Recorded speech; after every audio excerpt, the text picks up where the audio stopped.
ഒരു മാച്ച് തോറ്റാല് തിരികെ നാട്ടിലെത്തുമ്പോൾ ഫുട്ബോൾ പ്ലെയേഴ്സിനെ കാത്തിരിക്കുന്നത് കൽത്തുറുമ്പും അതിക്രൂരമായിട്ടുള്ള മർദ്ദനവും ചിലപ്പോൾ കോൺക്രീറ്റ് കൊണ്ടുണ്ടാക്കിയിട്ടുള്ള ഫുട്ബോളുമാണെങ്കിൽ ആ കളിക്കാരുടെ മാനസികാവസ്ഥ എന്തായിരിക്കും? സ്പോർട്സ് എന്ന് പറയുന്നത് ലോകത്ത് ഏറ്റവും കൂടുതൽ ആളുകൾ ആഘോഷിക്കുന്ന ഒന്നാണ്.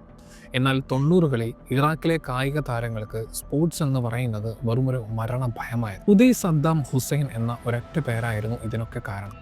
ഈ ഭയം എത്രത്തോളം ഉണ്ടായിരുന്നു എന്ന് മനസ്സിലാക്കാൻ 1993 ഒക്ടോബർ 28 ദോഹയിലെ സ്റ്റേഡിയം മുഴുവൻ ആവശ്യത്തിൽ തിളച്ചു മറിയുകയാണ്. ജപ്പാൻ ടീം അവരുടെ ചരിത്രത്തിലെ ഏറ്റവും വലിയ സ്വപ്നത്തിലേക്ക് എത്താൻ ഇനി വെറും കുറച്ച് മിനിറ്റുകൾ മാത്രമേ ബാക്കിയുള്ളൂ. തലമുറകളായിട്ട് അവരെ കാത്തിരുന്ന ആ വലിയ സ്വപ്നം ജപ്പാനിൽ നിന്നുള്ള ഫാൻസ് മുഴുവൻ ആഘോഷിക്കാൻ തുടങ്ങിയിരുന്നു. ചരിത്രത്തിലെ ഏറ്റവും വലിയ വാർത്ത എഴുതാൻ പത്രക്കാരും റെഡിയായിട്ട് നിന്നു. ടോക്കിയോയിലെ TV സ്റ്റേഷനുകളൊക്കെ ലക്ഷക്കണക്കിന് ആളുകളെ ആ സന്തോഷ വാർത്ത അറിയിക്കാൻ കാത്തു നിൽക്കുകയായിരുന്നു. ചരിത്രത്തിൽ ആദ്യമായിട്ട് ജപ്പാൻ വേൾഡ് കപ്പിലേക്ക് ക്വാളിഫൈ ചെയ്യാൻ പോകുന്നു. പക്ഷേ ഫുട്ബോൾ എന്ന ഗെയിമിന് മനുഷ്യരുടെ സ്വപ്നങ്ങളോട് ഒരു താല്പര്യവുമില്ല. മാച്ചിൻ്റെ അവസാന മിനിറ്റിൽ ജപ്പാന്റെ പെനാൽറ്റി ബോക്സിലേക്ക് ഒരു ബോൾ ഉയർന്നു വന്നു.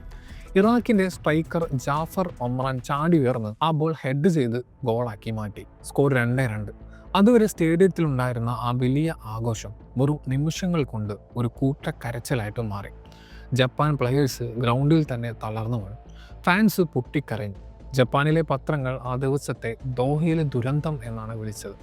ഇന്നും ആ പേര് തന്നെയാണ് അവർ ഉപയോഗിക്കുന്നത്. പക്ഷേ വേൾഡ് കപ്പ് സ്വപ്നം തകർന്നതിൻ്റെ പേരിൽ ജപ്പാൻ ടീം മുഴുവൻ ഗ്രൗണ്ടിൽ കടന്ന് കരയുമ്പോൾ ഇറാഖ് ടീമിലെ ചില പ്ലെയേഴ്സ് പീഡിച്ചു പറക്കുകയായിരുന്നു. അവർക്ക് വേൾഡ് കപ്പിനെ കുറിച്ചോ ജപ്പാനെ കുറിച്ചോ ഓർത്തായിരുന്നില്ല ഈ പേടി. കാരണം ഒരു മാച്ച് ഡ്രോ എന്ന് പറഞ്ഞാൽ അവർ ആ ടൂർണമെൻറ്റിൽ നിന്നും ഔട്ടായി എന്നാണ് അർത്ഥം. ഇറാഖ് ടീമിൻ്റെ മനസ്സിൽ മുഴുവൻ ബാഗ്ദാദും അവിടെ അവർക്ക് വേണ്ടി കാത്തിരിക്കുന്ന ആ ഒരാൾ മാത്രമായിരുന്നു, സാക്ഷാൽ ഉദയ് സദ്ദാം ഹുസൈൻ. ആ സമയത്ത് ഉദയ് വെറുമൊരു പ്രസിഡന്റിൻ്റെ മകൻ മാത്രമായിരുന്നില്ല.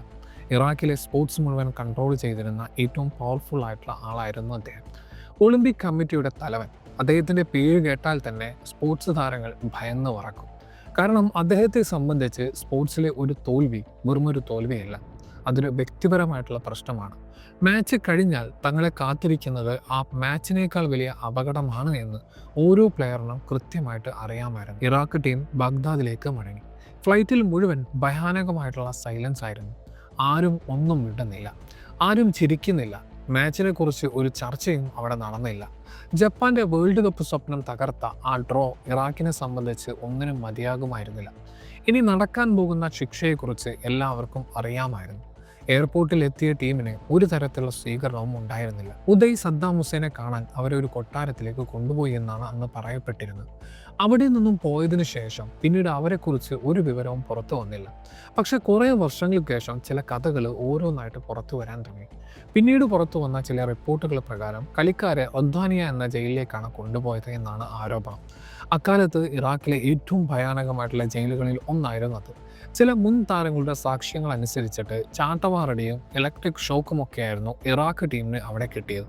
ഉദയ് ഹുസൈൻ്റെ ഭരണത്തിന് കീഴിൽ കായിക താരങ്ങൾക്ക് നേരെയുള്ള പീഡനങ്ങൾ വ്യാപകമായിട്ട് രേഖപ്പെടുത്തിയിട്ടുണ്ടെങ്കിലും ഈ ടീമിനെ നേരിടേണ്ടി വന്ന ഇത്തരം പ്രത്യേക സംഭവങ്ങൾ പ്രധാനമായിട്ടും പിന്നീട് വന്ന താരങ്ങളുടെ വെളിപ്പെടുത്തലുകളിലൂടെയും അതുപോലെ തന്നെ റിപ്പോർട്ടുകളിലൂടെയുമാണ് പുറം ലോകം അറിയുന്നത്.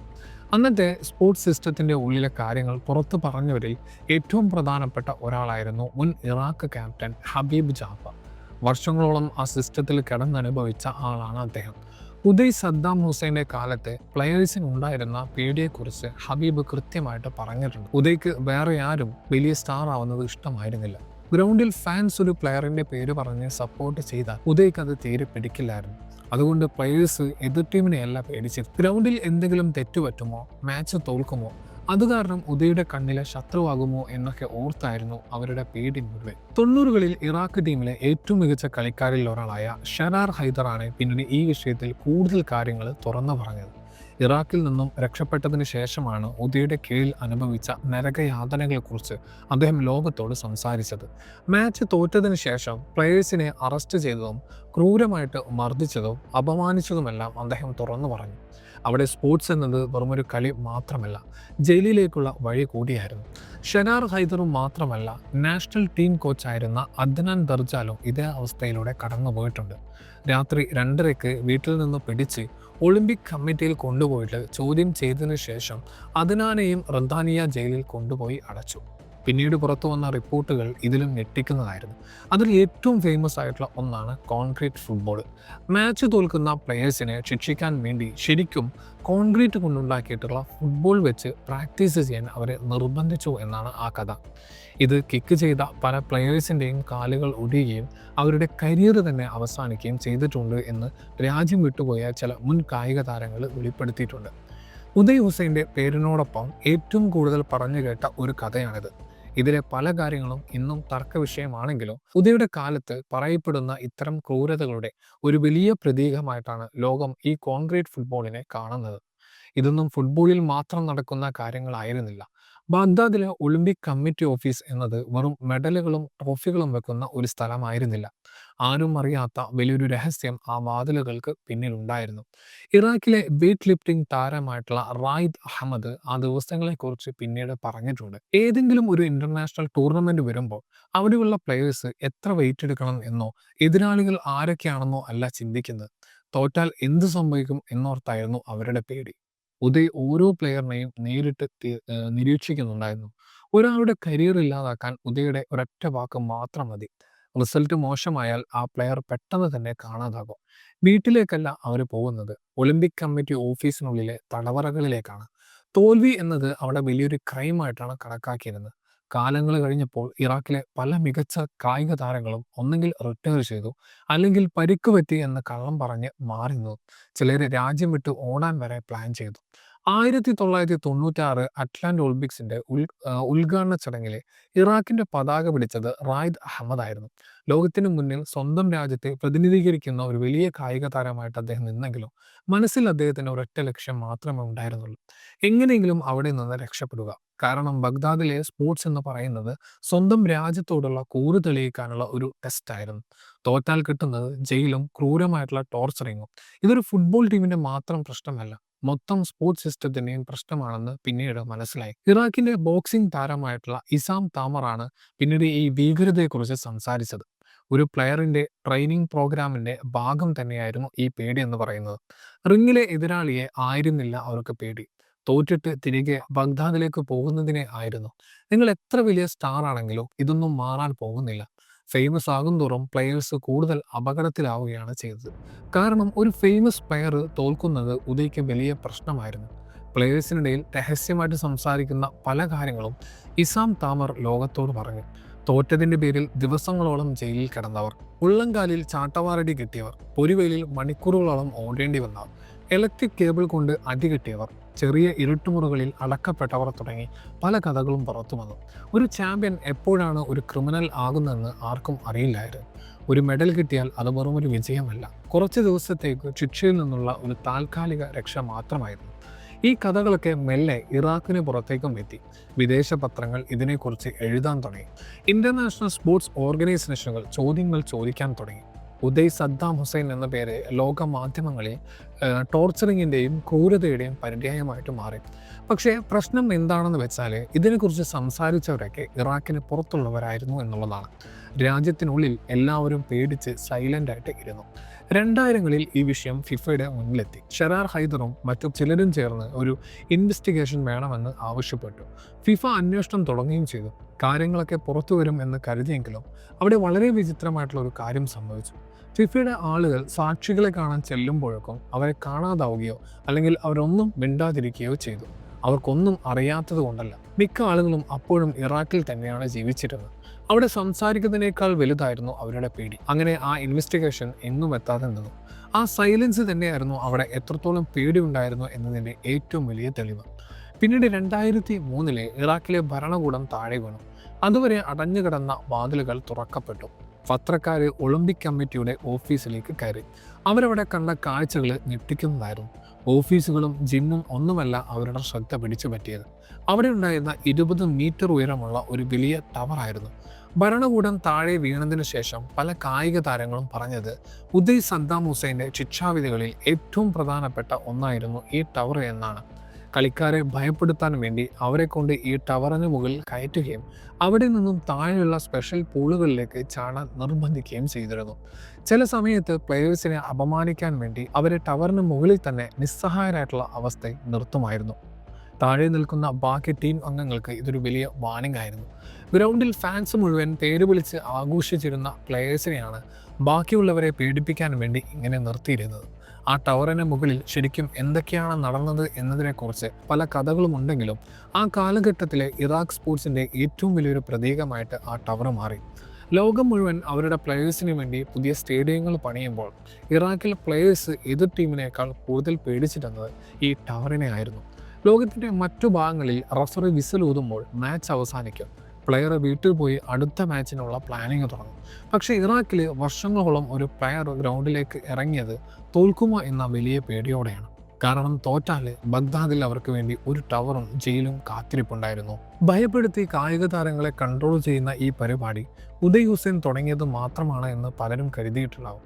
പക്ഷേ സ്പോർട്സും അധികാരവും തമ്മിലുള്ള ഈ ബന്ധത്തിനെ ഉദയ് ജനിക്കുന്നതിനും പതിറ്റാണ്ടുകൾക്ക് മുമ്പേയുള്ള ചരിത്രമുണ്ട്. രാഷ്ട്രീയക്കാർ മനസ്സിലാക്കുന്നതിന് മുമ്പേ തന്നെ ചില ഭരണാധികാരികൾ ഫുട്ബോളിൻ്റെ പവർ എന്താണെന്ന് കൃത്യമായിട്ട് മനസ്സിലാക്കിയിരുന്നു.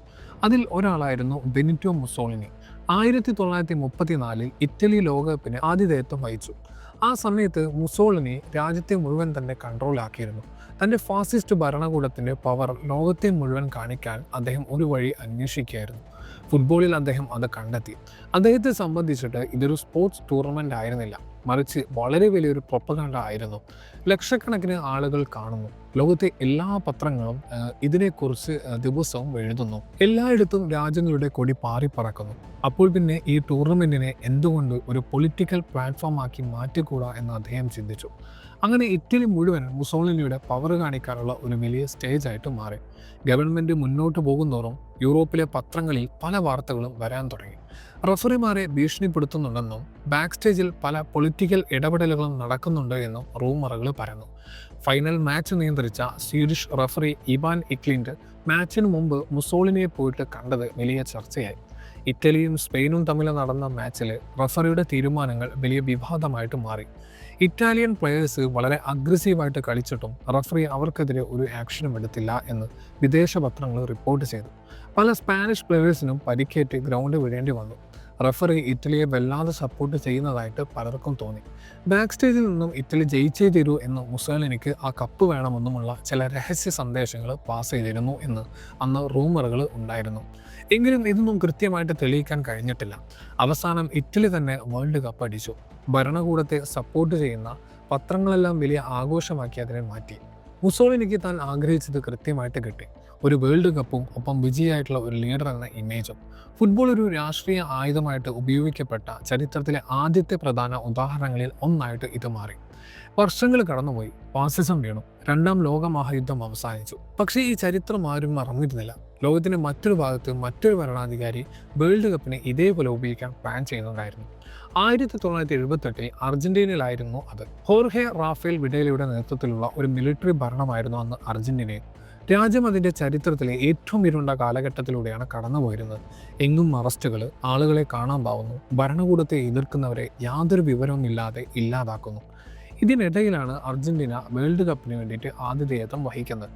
ലോകത്തിൻ്റെ മുഴുവൻ ശ്രദ്ധ തിരിച്ചുവിടാൻ ഇതിലും വലിയൊരു അവസരം വേറെയില്ല എന്ന് വിഡേലയ്ക്ക് അറിയാമായിരുന്നു. പത്രങ്ങൾ മുഴുവൻ ഫുട്ബോളിനെ കുറിച്ച് എഴുതുമ്പോൾ ജയിലുകളെക്കുറിച്ച് ആരും സംസാരിക്കില്ല. ലോകം മുഴുവൻ ഗോളുകൾ കണ്ട് ആഘോഷിക്കുമ്പോൾ ഭരണകൂടത്തിൻ്റെ ക്രൂരതകളിൽ നിന്നും ക്യാമറകൾ മാറി നിൽക്കും. അങ്ങനെ ആ വേൾഡ് കപ്പ് ഒരു പൊളിറ്റിക്കൽ ഇമേജ് മാറ്റിയെടുക്കാനുള്ള വലിയൊരു ടൂർണമെൻ്റായിട്ട് മാറുകയായിരുന്നു. പക്ഷേ ഏറ്റവും വലിയ വിവാദം നടന്നത് ഗ്രൗണ്ടിലായിരുന്നു. ടൂർണമെൻറ്റിൻ്റെ സെക്കൻഡ് റൗണ്ടിൽ അർജന്റീനയ്ക്ക് ഫൈനലിൽ എത്തണമെങ്കിൽ പെറുവിനെതിരെ 4 ഗോളിൻ്റെ വ്യത്യാസത്തിൽ ജയിക്കണമായിരുന്നു. വളരെ ബുദ്ധിമുട്ടുള്ള, ഏകദേശം അസാധ്യമായിട്ടുള്ള ഒരു ടാർഗറ്റ്. പക്ഷേ 1978 ജൂൺ 21 നടന്ന ആ മാച്ച് അവസാനിച്ചത് 6-0 എന്ന സ്കോറിലായിരുന്നു. എല്ലാവരെയും ഞെട്ടിച്ച ഒരു റിസൾട്ടായിരുന്നു അത്. ആ മാച്ചിന് ശേഷം ഡസൻ കണക്കിന് തീരുകൾ പുറത്തു വന്നു. പെറുവിന് മേൽ വലിയ പൊളിറ്റിക്കൽ പ്രഷർ ഉണ്ടായിരുന്നു എന്നും ബാക്ക് സ്റ്റേജിൽ പല ഡീലുകളും നടന്നു എന്നും ആളുകൾ ആരോപിച്ചു.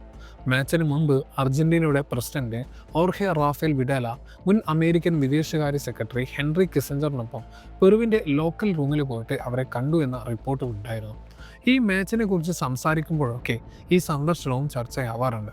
അർജന്റീന പെറുവിന് വലിയ രീതിയിലുള്ള സാമ്പത്തിക സഹായങ്ങളും ലോണുകളും ധാന്യങ്ങളും നൽകി എന്ന തരത്തിലുള്ള തിയറികളും ബാക്ക് സ്റ്റേജിൽ പൊളിറ്റിക്കൽ എഗ്രിമെന്റുകൾ നടന്നു എന്ന ആരോപണങ്ങളും അന്ന് പുറത്തു വന്നു. ഗ്രൗണ്ടിലാണെങ്കിൽ പെറുവിന്റെ ഗോൾ കീപ്പർ റാമോൺ കിറോഗിയുടെ കളി എല്ലാവരും സംശയത്തോടെയാണ് നോക്കിക്കണ്ടത്.